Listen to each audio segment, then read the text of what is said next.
Hello and welcome to Behind the Bearcat. This is the podcast where the Northwest Missouri State University Career Services Office chats with Northwest faculty, staff, students, alumni, and friends to hear about their career journeys, how they got to where they are, and how they became Bearcats. I'm Northwest Internship Coordinator Travis Klein.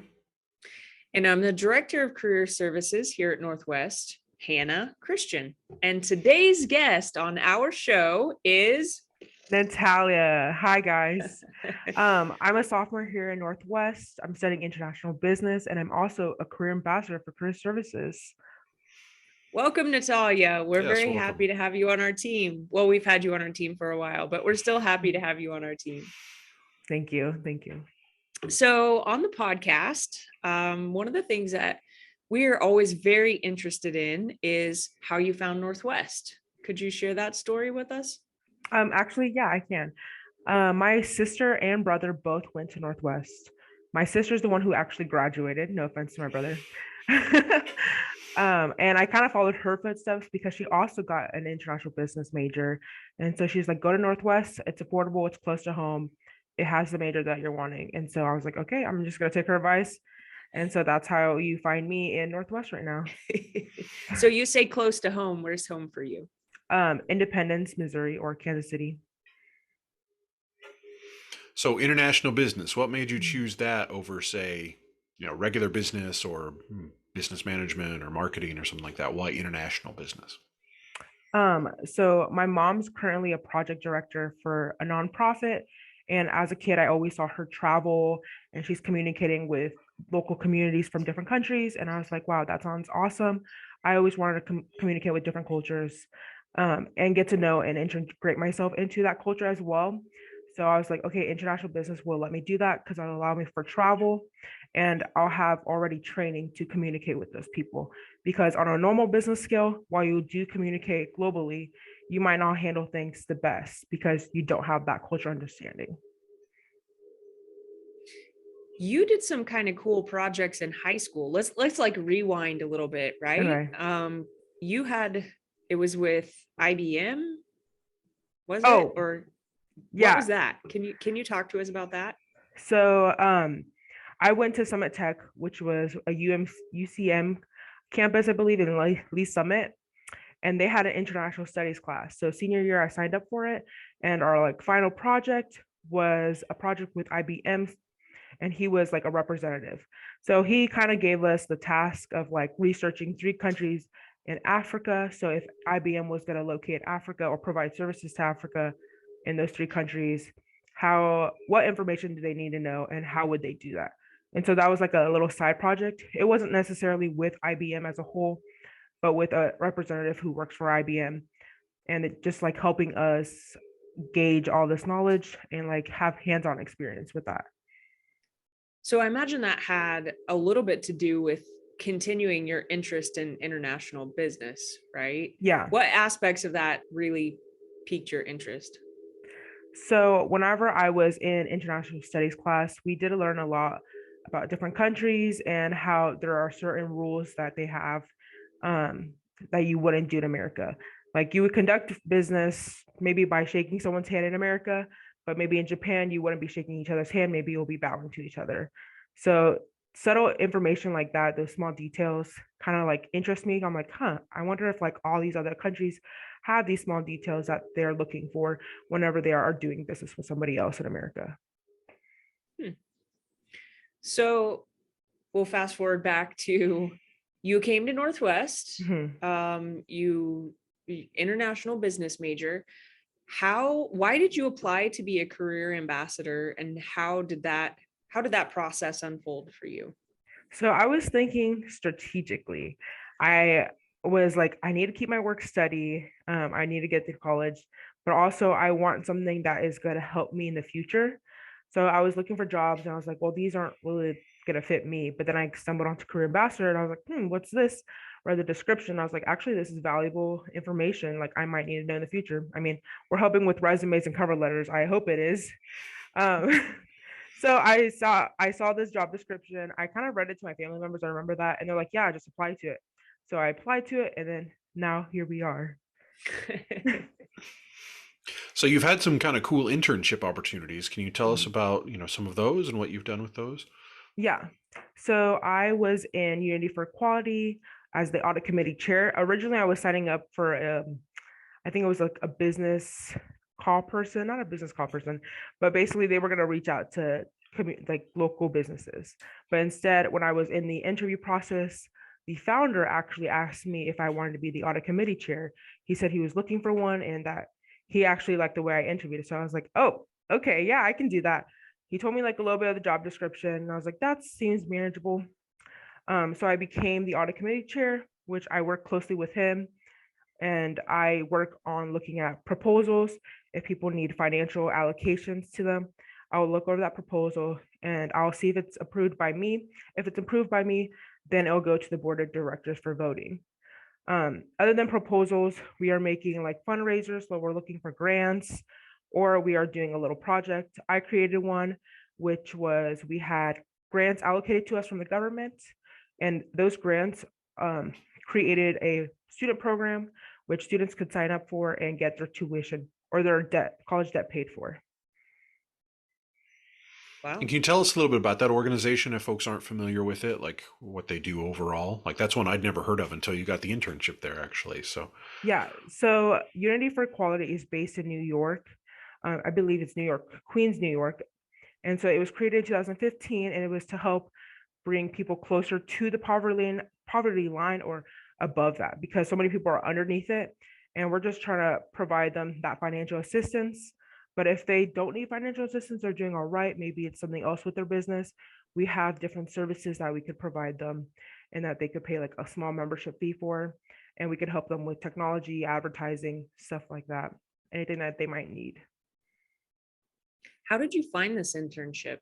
I think I found it on Chegg internships. And can you tell us like the process? Did you just apply and get an interview? Did you have to go through multiple interviews?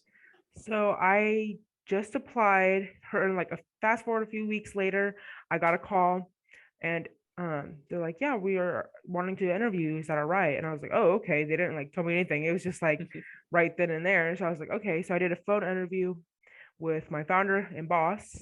Um, and that's when he offered me the other position instead.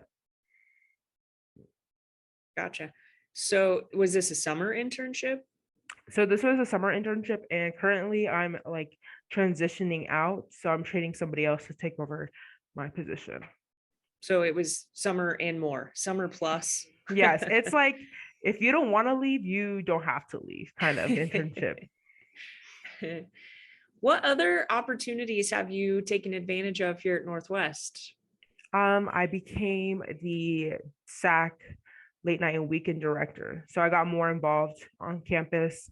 So I was in a leadership role, and that one I had community members underneath me, and we were doing different projects or we were doing different events.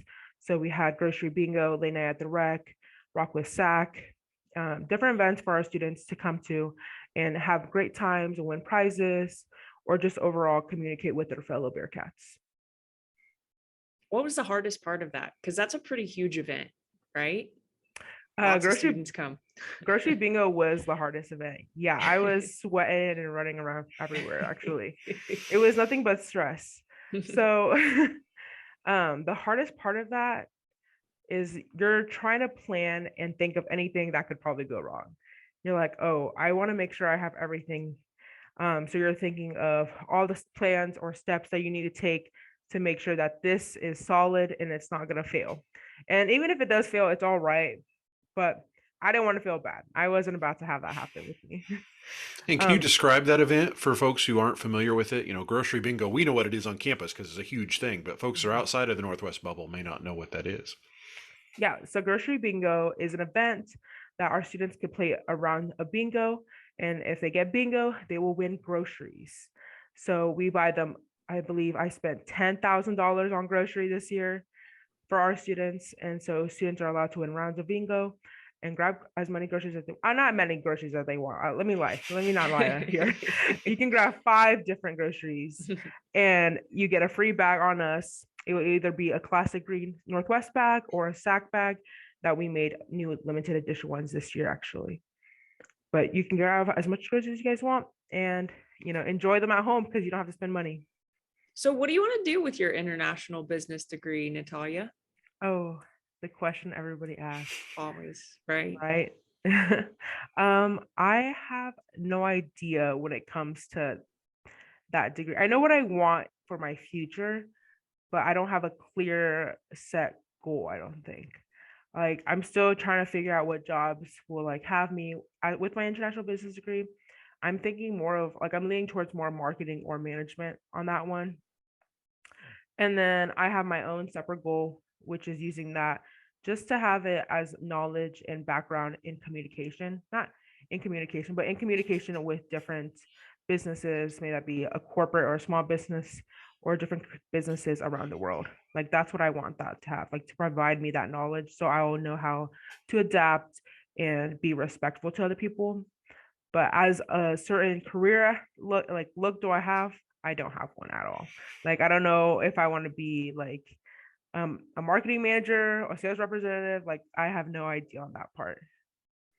Some of that's experience, right? Mhm. You just have to get in there and do it to see what Right. it's like. If you could work in any country in the world, Hmm. what would you choose? Any country. Besides the, let's be clear. United States, right? You're international business. You're already here in the United States, right? So we're excluding United States from this. So any other country in the world. Any other country. I'm trying to think of something that. Okay, I think I would live somewhere in Europe. I think I want to live in I want to say a big city just because I need it. If I was going to work in an international business, I would need a big business to work for.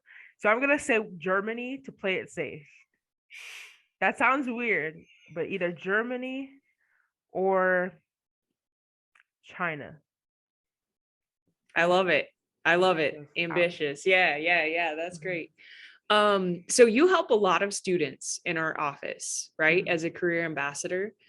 Can you kind of talk about some of the work that you do here as a CA and maybe some of the common things that you see when students bring in resumes and cover letters and need help looking for jobs?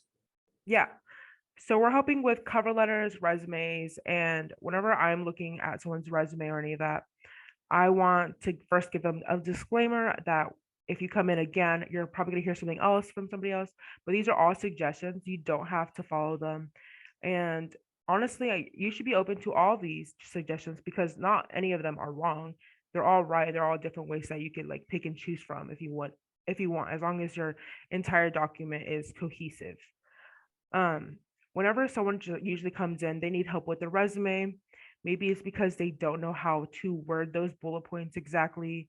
Sometimes they're not using action verbs, or they're just like really long paragraph sentences. And so I try to clean that up entirely. Like we're trying to cut these paragraphs down into bullet points, trying to make sure that we're implementing action verbs that we're actually tying to the job description. I think that's an important thing to do. Reading that job description, getting familiar with it, and then kind of integrating your own experience to that job description. A lot of the students, after they read the job description and we're helping them through that, they eventually get it and they start to do it on their own. Usually you see them come back and they're like, can you look over this again?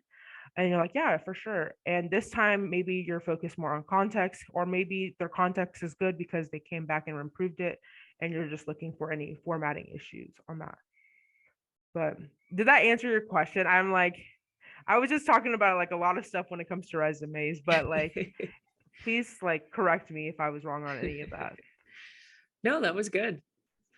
Is that difficult to do peer to peer as a student?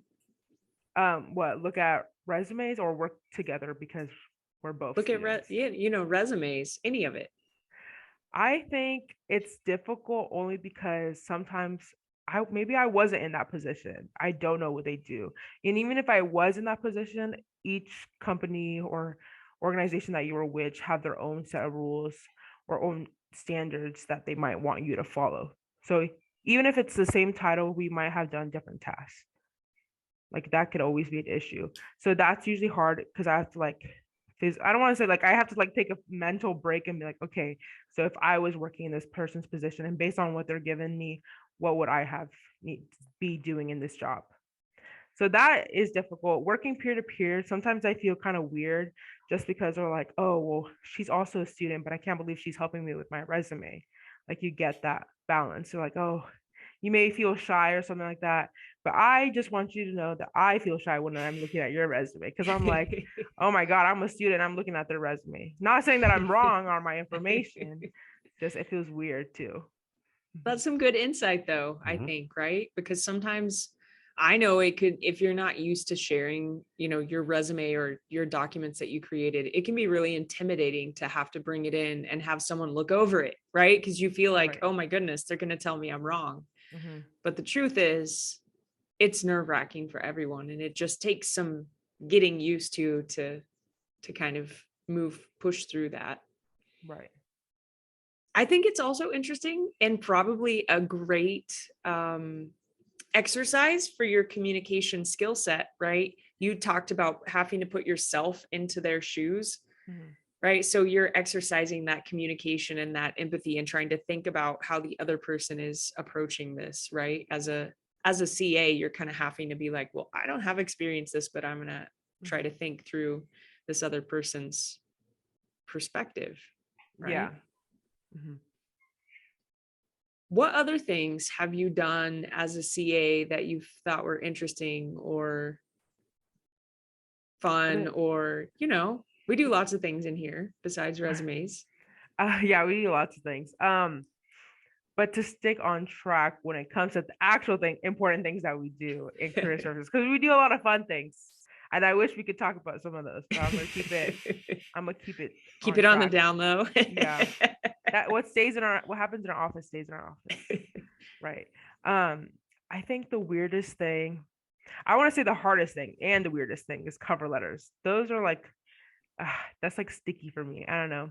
I always I know what to look for them and I know like what to put in them, but sometimes those are harder because it's like your personality mixed into that cover letter. It's your own story. So whatever students come in as well and you want to fix the cover letter, that's also more personal too because they're telling about themselves, or sometimes they don't tell them at all. Like you want to help them get to that point.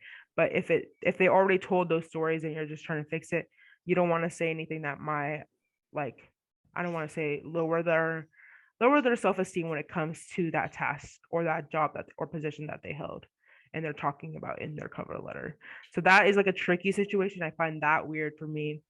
Other things, probably speed neck reading. I find that also weird because they're so short and I can't get all my information in that 2 minutes because I talk a lot.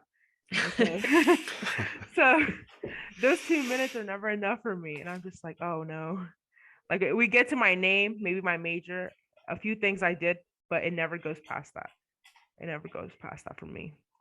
Just because there's good feedback. Good feedback. Always love to hear that. Right. Sorry, guys. I'm sorry.